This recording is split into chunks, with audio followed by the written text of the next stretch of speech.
Let's move on, I think, from the 15-inch model. I think that's really our bases covered. Okay. The 13-inch, much similar.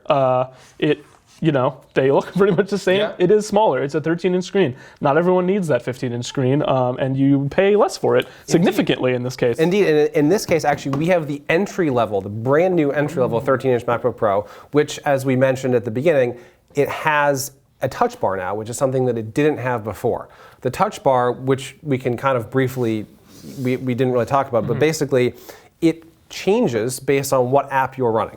Right. So for Photoshop, you could have a toolbar options, tool options. You could have the ability to scrub through a movie timeline. Your photos. And it is the only screen that you can touch on any Apple laptop. Yes, they've stood firm on their no touch on the Mac OS. There is no touch screen options on any of these laptops, just this touch bar, which a lot of people, I'm sure, don't use a ton. Some people probably like it more than others. I will say, how useful is your function key row in general? Other than changing, escape. And what so about escape? I use escape your digital escape key here. We'll have to do. Pretty controversial, the touch bar, but it's okay. But here's the thing, so it's just okay. We kind of didn't recommend it. We said don't spend $500 extra, which is what you used to have to do to get to the touch bar model. Buy the entry-level version. Now all of them have touch bars. So you don't have a choice. So we're gonna make it simple for you. Don't worry about the touch bar. Yeah, it's not a consideration. If you're buying MacBook Pro, it's gonna be there. Just roll with it. You might like it, you might hate it, but either way, you'll notice it probably about as much as you do a regular function key row on a laptop if you don't really want to use it. You hit it every now and then for volume. You can change the screen brightness on it, and you don't have to interact with it more than that if you don't want to. Right. So a couple things that they've done to the entry level, which are important to note. Screen is slightly improved. It now adjusts the white balance to the room that you're in, the lighting that you're in, so that the colors appear more natural, something that Apple calls True Tone, and it was always available on the higher end MacBook Pros, now available on this.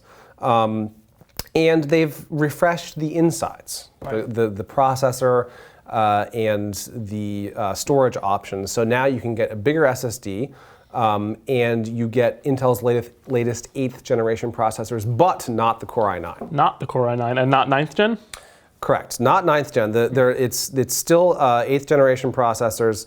They're using a relatively rare U-series Intel 8th gen processor that has something called Iris Plus graphics, which is a step above your normal integrated graphics that you might find on any other Windows laptop.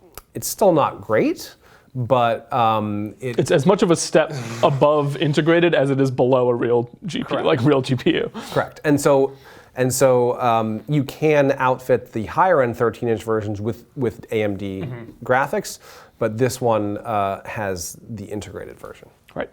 And the starting price on this model is? Okay, so $1,299. It's the same starting price as it has been for a while. Which is, again, significantly lower than the over $2,000 starting price of the 15-inch model. Right, but now you get the benefit of better processors, better screen. Force touch bar, right. Yeah. Right. Again, very similar port situation here, except you only get two and that headphone jack. Similar, but not exactly the same, because what they've done is, this is a product differentiation here. You only get two ports, two USB ports. And it is a lot cheaper, but I am wondering how much money it could possibly cost to throw in even a third USB-C port on this side. Well, I mean, we hate to make car references, but when you go to the car dealership and you see, two versions of the same car, one has a cutout where the navigation system goes, and the other one doesn't. They build them all the same. They just take out the features to make you pay more. So that Apple is playing the same game as everyone else. Yeah, again, though the lower starting price is appealing, you can spec this up a bunch also with the storage mostly, because I think it's a 128 gig starting SSD, which is not a ton for, probably less professionals using it than the 15-inch version, but it's not a ton for really anybody. Do yourself a favor and don't buy the 128 gigabyte version. Unfortunately, so we said the starting price of $1,299. Really, you're looking at $14.99. 128 is good for I don't really know who. People who only use a couple Word docs and browse the web. Other than that, most users will find themselves needing more than that very quickly. Right, and that makes it very expensive compared to its main rivals, think the Microsoft Surface Laptop 2 or the Razer Blade Stealth, which both come with 256 gigabyte SSDs to start with. Right. So and SSD storage is expensive. It does always cost a little bit to ramp it up, but you probably should. Yes. That'd be our recommendation at least. Right. And I think that's all for the 13-inch. It's a lot like the 15-inch, touch bar included, non-negotiable, but it's, as always, a nice, beautiful little machine.